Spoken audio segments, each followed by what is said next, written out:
Hello and welcome to Startup Street. I'm Arundhati Ramanan, and these are the top headlines from the startup world. Zetwork is reportedly preparing to file for an initial public offering that may raise up to $750 million. If completed, the issue would be among the larger public market debuts by an India-based manufacturing company. The company is expected to file its draft prospectus early next year through the confidential route. Enterprise AI company Fractal Analytics and cloud-led media SaaS platform Amagi gets SEBI's nod for its proposed IPO. Fractal's IPO will include a fresh issue of up to 1,279 crore rupees and an offer for sale component of up to 3,620 crore rupees, while Amagi looks to raise 1,020 crore rupees via a fresh issue of shares. AI startup Harmonic, co-founded by Robinhood CEO Vlad Tenev, bags $120 million in new funding. Company valued at $1.45 billion as it tackles AI hallucinations or incorrect or nonsensical answers by improving the ability to reason. Deep tech startup Eon Labs successfully completes thermos vacuum testing of its ultra-lightweight electro-optical space telescope Mira, also touted as India's first indigenously developed miniaturized space telescope. The semiconductor war between NVIDIA and Google heats up. NVIDIA CEO Jensen Huang says that its chips are a generation ahead of the industry. This comes after NVIDIA's shares fell 3% after a report suggested that Meta, a major client of NVIDIA, is considering buying AI chips from Google.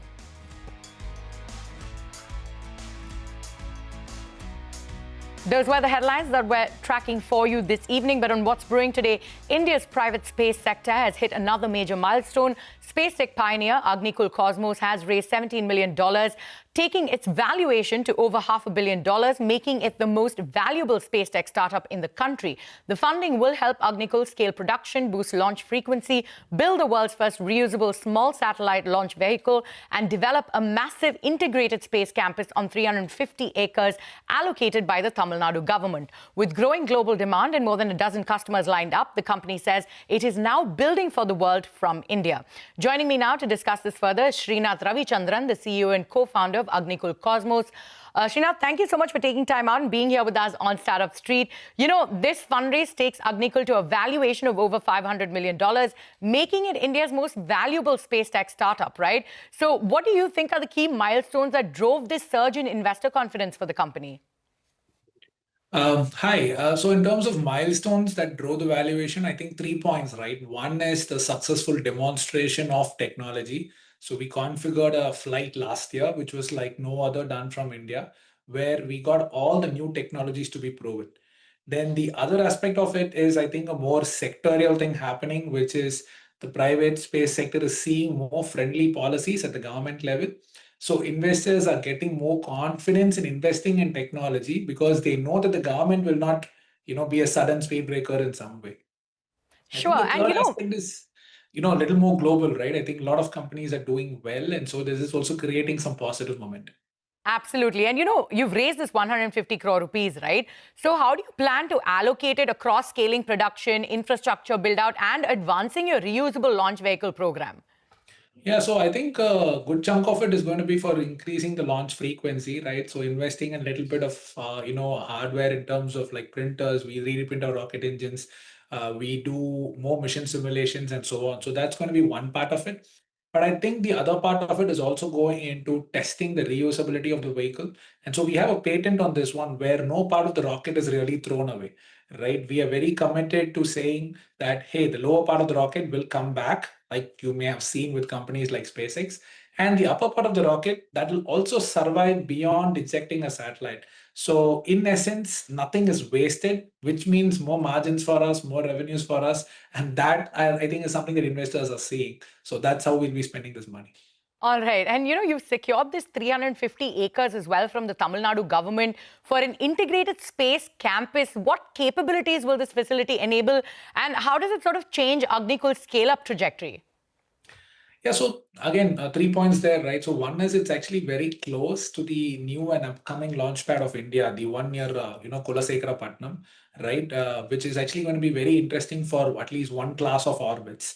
So once that happens, I think we can look at this as one place where design, manufacturing, assembly, and testing. All of this happens in one place, and literally 1 hour by road, you get to the launch pad. So for us, it's about when a customer sees us, it's like, okay, they have everything in one place. And then the only thing that's a little further away is a launch pad that is also not too far away. So that is how this location is going to be used. So it sort of encapsulates everything that you guys are doing close to where you need to be. But with over a dozen customers that you've already lined up, right? It's across India, the Middle East, and Australia. What kind of revenue or launch pipeline visibility do you sort of have now? I think there is a lot of demand, despite the fact that companies like SpaceX are launching quite frequently. They are not able to address the demands of today's customers. So I think there is meaningful amount of demand to be met. So this runs into hundreds of millions. I don't want to give a specific number over the next few years, but there is strong interest coming in terms of, okay, here is a flexible vehicle that can be launched from anywhere in India, and it is based on new technology, and the price is cheaper because it's reusable. Those are all strong selling points for customers. So you're seeing strong demand, and you're saying you have this huge pipeline that's lined up, right? So how soon will we see the commercialization of it? What's the roadmap on that front? So we're working with a couple of customers now because we are also testing out the technologies that we want to go commercial with in the mission after the upcoming mission. So this mission that's upcoming will be basically a two-part story, right? One is going to be a primary mission of ejecting satellites into orbit for a couple of customers. And there is also going to be a second part of the mission where we are going to try out all these new things, right? Where the paying customer is out of the picture, but then we have the rocket to ourselves. And then we're going to say we're extending the upper stage that stays in orbit. The lower part is going to come back. So all of these things, we're putting it together. So we'll get to a point where we know the exact date and we'll announce it soon. All right, we're looking forward to that announcement. You've spoken about lower stage recovery and sort of extending upper stage life, right? How close are you to demonstrating true reusability for small satellite launches? And if you could sort of put that out in layman terms for us. Yeah, so far the way most rockets have worked is that they throw away the rocket after one use, right? Every rocket is a single use system, and we believe that is not the best way to price it. That's not the best way to make it. Maybe in the past, given technological limitations and so on, that's how things were. So now we are coming in with this basic fundamental concept that don't throw away rockets after just one use. Try to make the most of it. Now every rocket has at least two stages. That's how the engineering works today. You can't take a dead piece of hardware and go all the way to orbit. You'll have to shun some part of it, right? Now, when you're shunning it out, usually it's just thrown as debris in the ocean. What we are trying to do is actually bring it back to a barge and land it on a barge in the ocean. So this way, that part of the hardware, after serving its job, is still recovered, can be requalified and reused. So I'm able to literally cut down the price by 40-50% because I'm not building a new rocket every time. The second part of the rocket, the part of the rocket that goes to space along with the satellite, that's again after ejecting the satellite, that's again left as debris typically. We figured a way where, okay, after it ejects the satellite, that can still be an active asset. That can be a platform for doing multiple things. So that is one more way in which revenue can come to the company. So that's something also we'll be demonstrating. So all of these are planned for the upcoming mission. All right, and you've also got the patented single-piece 3D printed engine that has also been sort of a breakout innovation, right? How does expanding metal additive manufacturing strengthen your cost and turnaround advantage? And if you could give us some use cases as well. Yeah, so the metal additive manufacturing was the only way in which we could actually, match the unit economics of a small vehicle with that of a large vehicle, right? Because when you build something small, like we're building rockets, in the scale of rockets, it's a small rocket. I mean, this itself is huge, right? It's going to like 20-30 meters, but it's still small in the scale of rockets. Now, when you take a big machine and you shrink it, your overheads immediately go up, right? You start having more losses as a percentage of your total, profit. Now, the only way to work around that is by inventing or figuring out technology that works at that scale, at smaller scale. So we literally had to park 50 years of rocketry on the side, take up a new type of manufacturing and figure out how to do things with that, at least for the more complex parts. So the large format additive manufacturing unit, we actually inaugurated very recently. It allows us to print entire engines in a single shot. So there is no human interference in the making of a rocket engine. It's almost like you're standing back and you're letting the printer make the rocket engine, and then you're directly attaching it to the vehicle after a few post processes, of course. So it's faster, it's cheaper, It's quicker. It allows you to make super complex geometries within the engine very easily. So it's also an efficient way to do things. So in an industry where people talk about reliability all the time, right? It's all about repeatability and reliability. Handing over the making of a rocket engine to a printer is the most reliable way to do it because you have automated the process. So that's how this helps us. All right. And, before I let you go, if you could tell us quickly, the government has been giving a lot of impetus to the space tech sector in India. Do you see, with all the help that's happening, that Agnikul emerging as, a globally competitive private launch services provider, considering the demand as well? Yeah, absolutely. I think we're always building for the world from India. I think India offers a very unique advantage, at least as far as the space sector is concerned. As a country, we are a spacefaring nation. ISRO has done so much. We're very lucky actually to start off from where ISRO is today. And we're always building technology for the world. So yeah, I think the policy is here. Investors are warming up. Customers are there. So nothing should ideally stop us from becoming a world-class player in space transportation. That's what we aspire to be. So nothing stopping you to becoming a world-class player in this industry. All right. Thank you so much for taking time out and being here with us on Startup Street. And we wish you all the best on this journey going forward. Thank you. Thank you. On that note, it is time for us to head into a short break. But coming up next, Accel and Google's AI Futures Fund is set to launch the Atoms AI Cohort 2026, a partnership aimed at backing AI startups from day zero. We break down the key details of the new program on the other side. Stay tuned.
Well, Accel and Google's AI Futures Fund have come together to launch the Atoms AI Cohort 2026, which is the first of its kind partnership that's aimed at backing frontier AI startups from day zero. Now, these two are going to co-invest up to $2 million per startup, marking one of the largest early-stage capital commitments in India's AI ecosystem. Now, beyond capital, the founders will also gain access to Google's DeepMind research, Gemini APIs, compute credits worth about $350,000, global mentorship, and immersion in London and the Bay Area. The goal is to enable Indian and diaspora founders to build globally relevant AI companies from day one. Joining us now are Priyank Swaroop, partner at Accel, and Jonathan Silber, co-founder and director of Google AI Futures Fund, to break down what this means for India, for the startup ecosystem, and for the global AI race. Jonathan and Priyank, both of you, thanks so much for your time here on Startup Street. Jonathan, to start with you, why India? Why now? Google AI Futures Fund has worked with founders globally, but this is one of your most focused country-level commitments. What made India stand out as a market where AI innovation could meaningfully scale? First, thank you for having us. I really appreciate the opportunity. So why India? Fantastic question. Look, India has an incredible history of innovation, and we firmly believe that its founders will play a leading role in responsibly defining the next era of global technology. And that's why we sought out the most renowned pre-seed scaling program in the country with Accel Atoms. This is also the Future Fund's first such collaboration anywhere in the world. And we chose India for that reason. Google has been committed to the country's journey to digital transformation for quite a while. Our partnerships have enabled significant multi-billion-dollar commitments starting with infrastructure. As you're aware, we had a $10 billion India digitization fund, most recently a $15 billion AI data center investment to provide gigawatt scale compute. And this foundation allows us to really deliver specialized AI models for local needs. For instance, Gemma 3 supports 6 Indian languages. And by co-investing with Accel and standing up this joint cohort, we're really building on this commitment, directly backing the country's most promising AI talent from the very beginning to fuel the next wave of AI innovation from India for the world. And we're hoping that this program creates India's next breakthrough AI startup. Well, we all want to see that. And Priyank, up to $2 million commitment on day zero combined across Accel and Google. It's not very typical for early stage India. Why did you decide founders now need this kind of upfront capital to build frontier AI companies? First of all, Ritu, thank you for having me on the show. And this is the 5th version of Accel Atoms. And when we started the program, we were giving $250,000 to companies as investment. But over the period of time, and especially in the AI world, we realized that it is important for companies to compete very fast and grow very fast.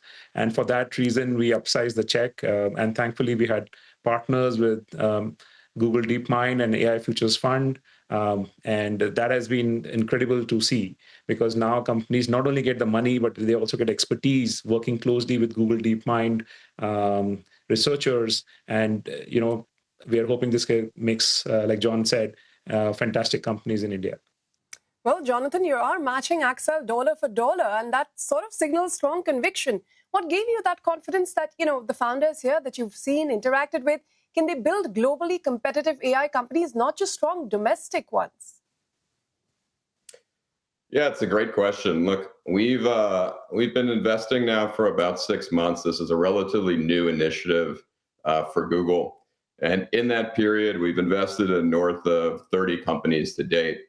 Some of those are very large names in the AI field, like Replit or Harvey or Synthesia. But we've also been investing in a handful of India-based startups as well, companies like Emergent and TuneSutra and Stan and Presentations.ai. And based off of the quality of the teams that we're meeting, the aspirations and the vision, we knew that there was something there, and that made us really want to double click and double down on these companies and make a really concerted push and effort to find really the next great startups to come from the world. And we think many of those are going to come from India. All right. Priyank, Accel Atoms has now backed more than 40 companies, and there's been some strong follow-on funding with those as well. But what are some of the lessons you've drawn from these previous cohorts that shaped how you designed this new AI-centric one?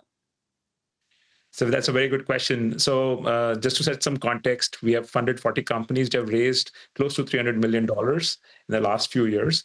And the lessons, I think, were multifold. One was to just focus on one particular industry. So we have done Atoms Industry 5.0 in the past. We have done Atoms X. We have done Atoms for Bharat. And then the whole idea is the cohort comes together solving similar kind of problems. They're trying to understand similar kind of technologies they are using. So they get a lot of good mentorship. And we basically realize for AI, we need a deep subject matter expert, which we found as a partner in Google. All right. Jonathan, you're going to give founders early access to Gemini, to DeepMind models, experimental APIs. But how do you ensure that, you sort of balance giving startups the cutting edge tools that you're giving while ensuring there's responsible and safe deployment, especially because, India is a pretty fast scaling market? One of the big components of this program is yes, we're providing financial fuel, which includes, up to $2 million in co-investment from Accel and Google. We're providing them with, massive technical resources, up to $350,000 in cloud compute. But the real benefit, I believe, of the program is that these companies are getting early access to our models before many others in the world, so that we can kind of collaborate and co-build with them.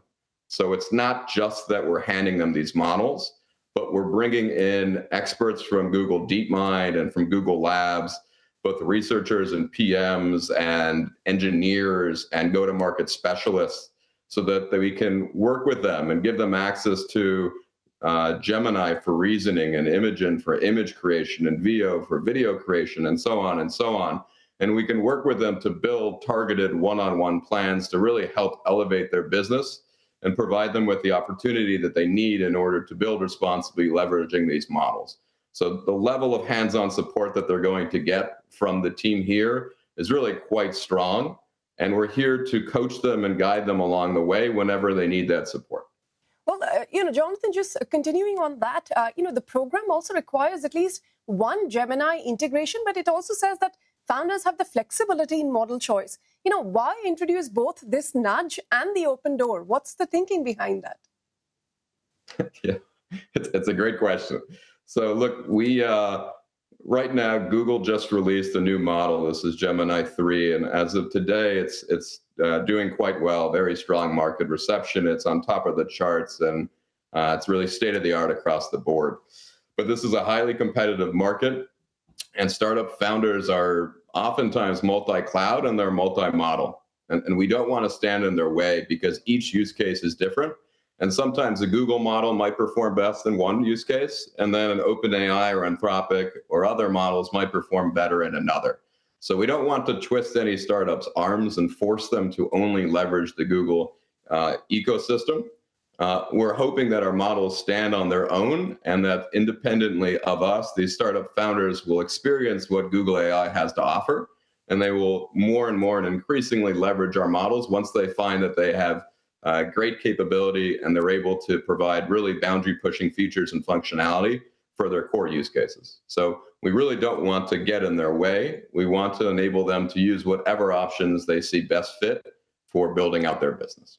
Well, that's interesting, Jonathan, given that you very well could have made it compulsory, given that you're signing the check, or at least half of it. But Priyank, AI compute is, cited often as one of the biggest constraints. How big a differentiator to your mind is Google's $350,000 worth of compute credit and infrastructure access going to be when it comes to attracting the right kind of founders here? Yeah, I think it's a good question. And I will just tell you what another founder told me when I was telling them about this. And he was like, oh, I get $350,000 additional with no dilution, and that takes care of my cloud costs for next year. And if they're fast scaling, Accel and Google are here to invest more in the company and support them more. So the founder is pretty happy about it. So that's a way to think about it. Yeah. All right. Jonathan, just a broader picture. I know we've asked you this in some form or fashion, but from your vantage point, where do you think Indian founders have a genuine competitive edge, compared to the emerging AI startups we're seeing both in the Silicon Valley and China and other places? From the conversations that we've had to date with a number of founders that are based in India, the spectrum is quite wide. Specific to this program, though, we're trying to narrow the focus on 4 different areas that we think Indian founders are uniquely positioned to deliver on well. And so we're backing founders across the full AI stack. We're looking at founders that are building in the future of coding, the future of productivity, the future of entertainment, and the future of creativity. I'll give you kind of a couple of examples from this stack. So on the future of coding, we're investing in the shift from engineering software to orchestrating it and really empowering a new generation of makers and creating 100x engineers. I mentioned before, one of the companies in our portfolio is Emergent, and we think that they're on the path to bringing this to life.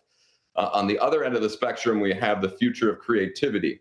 So this is really investing in AI that we would say dramatically lowers the time, the cost, and the expertise required to create. And so effectively, it unlocks a new age of expression for everyone.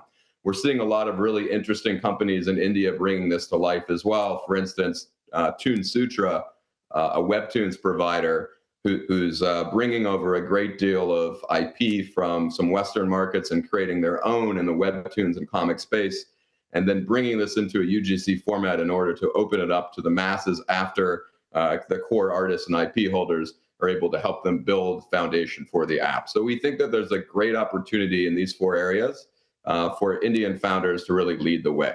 All right, Priyank, finally, given the AI hype at an all-time high really around us, what sort of concrete indicators are you going to use to differentiate founders that are solving real hard problems from those that are simply just wrapping features around existing models? I think it's a fantastic question. I think it's the hardest question to answer in today's world. And I think we are investing at very early stages in the program. So we are investing when the founders come with ideas. Some they don't have products. So we are really banking on the founders' creativity, thought process, how deeply they are thinking. Like John mentioned, we are also thinking about what impact it is going to have on billions of Indians, or is it going to be a globally competitive company? And the way we think about that is how much deep research the founder has done on their idea.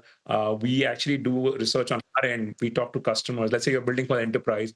We'll go and talk to 5 or 6 different enterprise customers and say, does it make sense for you? We introduce those customers to the founders as well and see how the founders react, how the customers react. That is the kind of value add we want to bring so that the founder is solving the right problem. They don't spend their time solving for the wrong problem. And Accel has been investing in India for over 14 years. So we are investors in 200 plus companies. So at least building from India as well as building for India, we have a very good sense. We have a great network of Accel founders, Swiggy, Bluestone, Urban Company, Blackbuck, Flipkart. And we introduce these founders as mentors to all these companies as well, so that they can grow up much faster. They can get lessons learned from all these amazing founders and don't do the same mistakes. So during all of this process, we're evaluating the founders and understanding how the founder is thinking. And that's when we decide to jump in and invest. All right, so you're going to put the might of your ecosystem behind investigating the kind of real problems that these founders are going to be solving for. But on that note, Priyank and Jonathan, both of you, thank you so much for your time. It's been a pleasure having you both join us here on Startup Street. Thank you. Thank you. Thanks a lot. Thank you. All right, on that note, we're going to wrap up this edition of Startup Street. Many thanks for joining in, but stay with us. More news and updates will continue after this break.